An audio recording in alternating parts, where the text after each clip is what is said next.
देखो, सबसे पहली बात हमारी कमजोरी क्या है, हम परेशान हो जाते हैं। संसार में देखो तो परेशान, परमार्थ की तरफ देखो तो हम परेशान हो, ये हमारा आदत स्वभाव बन गया परेशान होना। थोड़ा सा धैर्यवान बनो, गंभीर बनो। कोई भारी से भारी विपत्ति में परेशानी स्वीकार करके विपत्ति से थोड़ी निकला जाता। सुलझो, ठीक है, विपत्ति आई, समस्या आई, इसका समाधान होगा, ऐसा थोड़ी कि हमें नष्ट कर देगी। अगर अभी हमारी बड़ी हानि हो जाती है, हम कल इससे बड़ा लाभ प्राप्त कर सकते हैं। हमको एकदम बिल्कुल गंभीर रहना है, इतने कमजोर नहीं बन जाना। अब वो गए तो क्या होगा, अब वो वस्तु गई तो क्या, पद गया तो क्या होगा। प्रयास किया था, ये पद मिला था, इससे बड़ा पद प्राप्त करूंगा, मैं इससे बड़ा महान बनूंगा। ठीक है, एक बार गिर गया, गलती हो गई, दंड भोगूंगा, फिर इससे ज्यादा संयम में रहूंगा। बिल्कुल, मतलब एकदम फ्रेश दिमाग रखना चाहिए।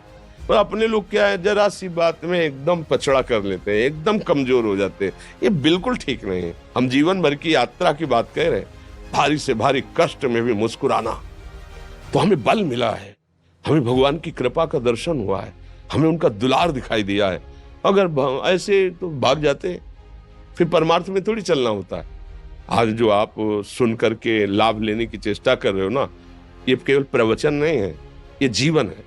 अगर ये जिए ना होते ना, तो ये इसका प्रभाव नहीं पड़ता, फिर वाणी का प्रभाव नहीं पड़ता।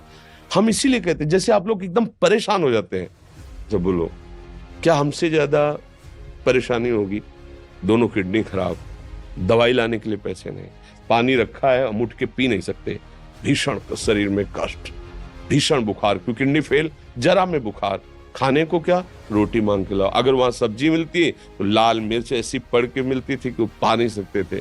आप सोचो, पानी लाना है तो मुझे लाना है, पीना है तो मुझे पीना है।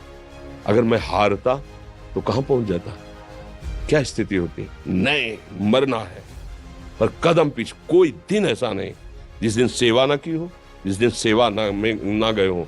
गुरु जी की सेवा में जाना है, पहले अपने को स्वस्थ साबित करना है, नहीं वो सेवा नहीं लेंगे। तुम बीमार हो, तुम कष्ट में हो, ऐसे उनकी दृष्टि परेशान थी, सेवा की, आके लेट गए।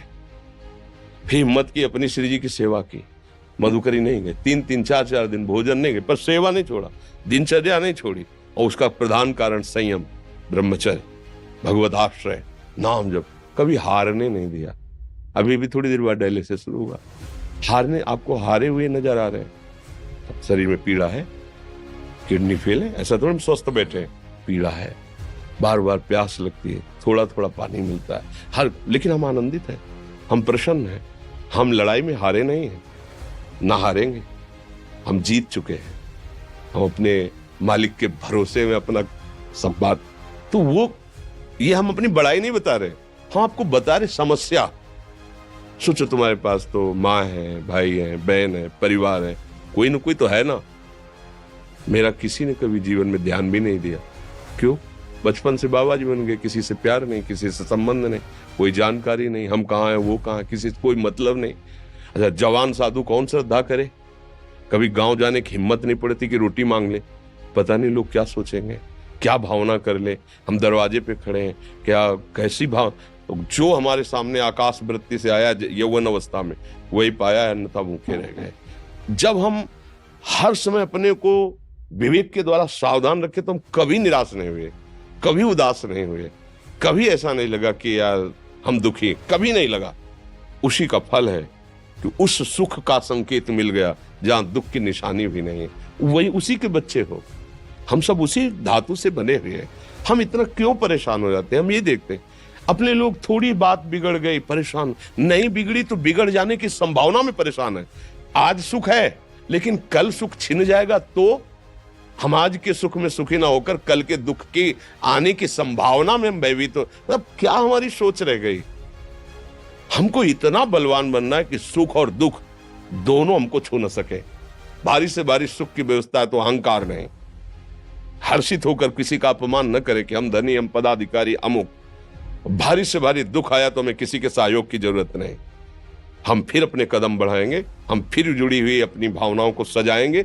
मस्त जीवन एकदम। तुम अविनाशी के बच्चे हो।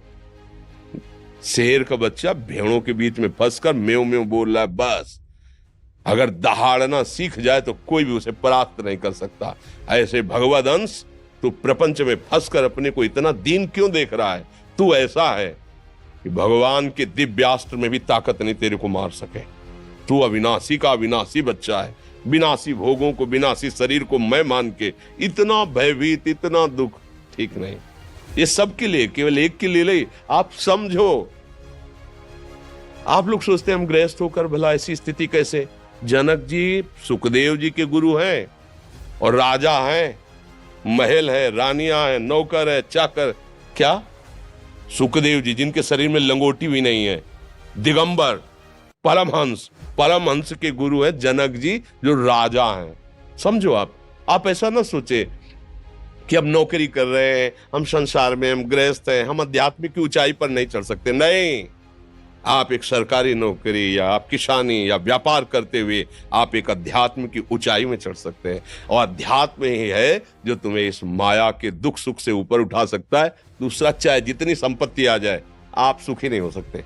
सब देख लो, आंख खोल के देख लो, अध्यात्म ही है जो तुम्हें हर कष्ट सहकर मुस्कुराकर जीने का रास्ता बता देगा कि आप आनंदित हो जाओगे। कुछ नहीं बिगड़ा, अध्यात्म है तो कुछ नहीं बिगड़ा, अध्यात्म नहीं है तो कुछ नहीं बना।